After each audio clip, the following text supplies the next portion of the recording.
Based on the evidence presented, I find the defendant with... It was supposed to be a new beginning for Mark, a quiet, steady young man with a good job. Finding a roommate was a practical decision, a way to split the bills, to share the space, to maybe even find a friend. He interviewed a few people, and then came Chloe. She was vibrant, full of life, with a confident smile that seemed to promise easy companionship. They shook hands on a simple, verbal agreement, half the rent, half the utilities. It felt like a partnership. For the first few months, it was. They'd share pizza on the couch, talk about their days. The apartment felt like a home. But then, the first crack appeared. A small one, almost invisible. It started with a text message, late one night. "Hey, sorry, rent's a little tight this month. Can I get you next week?" Mark, being the easygoing guy he was, said sure, no problem. He trusted her. That was his first mistake. No. Next week came, and the money arrived. With a breezy "thanks, you're a lifesaver." The following month, it happened again. This time, the excuse was a medical bill, then a car repair. The payments were always late, but they always came. Mark started to feel a knot in his stomach every time the first of the month approached. He wasn't just a roommate anymore. He was becoming her banker, her stressor, her creditor. The easy chats over pizza stopped. The air in the apartment grew thick with unspoken tension. Then, one fateful first of the month, everything changed. The rent was due. Silence. No text, no call, nothing. Mark waited a day, then two, his anxiety building with each passing hour. Finally, he sent a careful, polite message. "Hey Chloe, just checking in on the rent." Her reply was not what he expected. It wasn't an apology. It was a declaration of war. "I'm not paying." 3 words that shattered their fragile peace. When Mark, his heart pounding, asked her what she meant, her response was cold, calculated. "The living conditions here are unacceptable," she wrote. "The kitchen sink has a slow leak. The hallway light flickers. It's a safety hazard. I've spoken to a friend who knows the law, and I am legally withholding rent until you, as the leaseholder, force the landlord to make these repairs." Mark was stunned.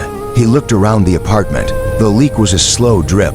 A pan underneath caught the water. The flickering light. Annoying, yes, but a hazard. He had already emailed the landlord about both, but the landlord was elderly, slow to respond. He tried to explain this to Chloe, to reason with her, but her mind was made up. She had found her loophole. For 2 long months, Mark paid the entire $2,000 rent himself, draining his savings, while Chloe lived there, rent-free, moving through the rooms with a new, infuriating sense of entitlement. The home had become a prison of resentment, and so, he did the only thing he felt he could do.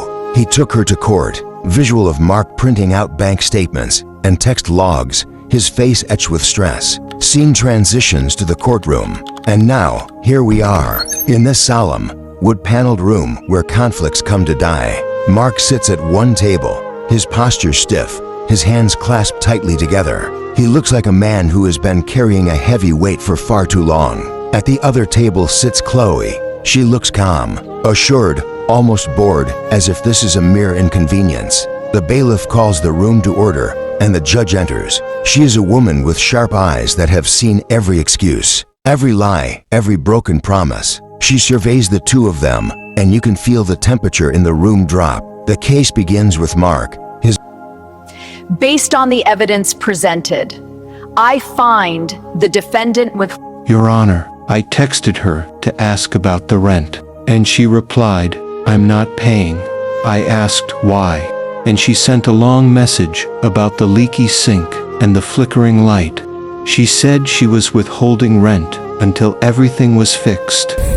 Walk me through the moment she first refused to pay. What exactly did she say? Yes, Your Honor, I did.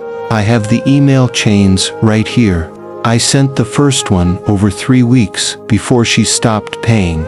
The landlord replied that he was out of state, visiting family, and would handle it when he returned. I forwarded that entire email thread to Chloe. She knew he was aware of the problems.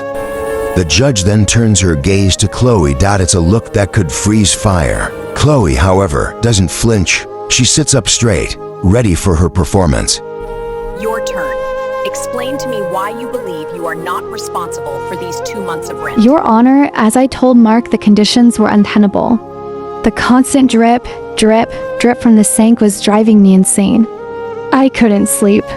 And the flickering light in the hallway? I have migraines, Your Honor.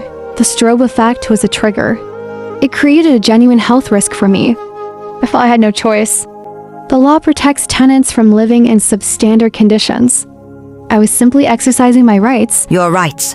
Tell me, Miss Chloe, what is the legal standard for a tenant to lawfully withhold rent? Do you know? It's when the property is unlivable. A hazard. Uninhabitable is the legal term. It doesn't mean unpleasant or annoying. It means unfit for human habitation. No running water, no heat in winter. Raw sewage backing up into the bathtub, a collapsed ceiling. Do you believe your leaky faucet rises to that level? Well, yes, but he represents me to the landlord. He's the point of contact.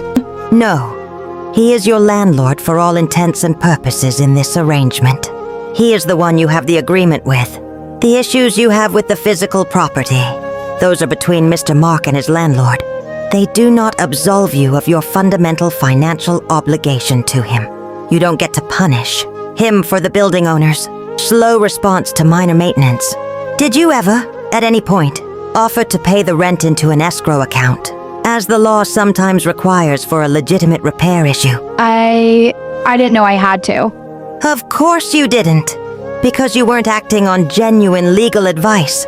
You were looking for an excuse, a justification to live for free. You weaponized a sliver of legal knowledge without understanding any of the context or the procedure, and you used it to bully your roommate, who was, by all accounts, trying his best to manage a difficult situation. You took advantage of his good nature. You saw a nice guy, and you thought you could walk all over him. The truth is now exposed, hanging in the air between them, stark and undeniable. Chloe's head is bowed. The vibrant, confident woman from the beginning of the story is gone, replaced by someone exposed. Mark simply watches, the weight on his shoulders finally beginning to lift. The judge sits back, her analysis complete. The reasoning is clear, logical, and devastating. There's no more argument to be had. The law is not a tool for manipulation.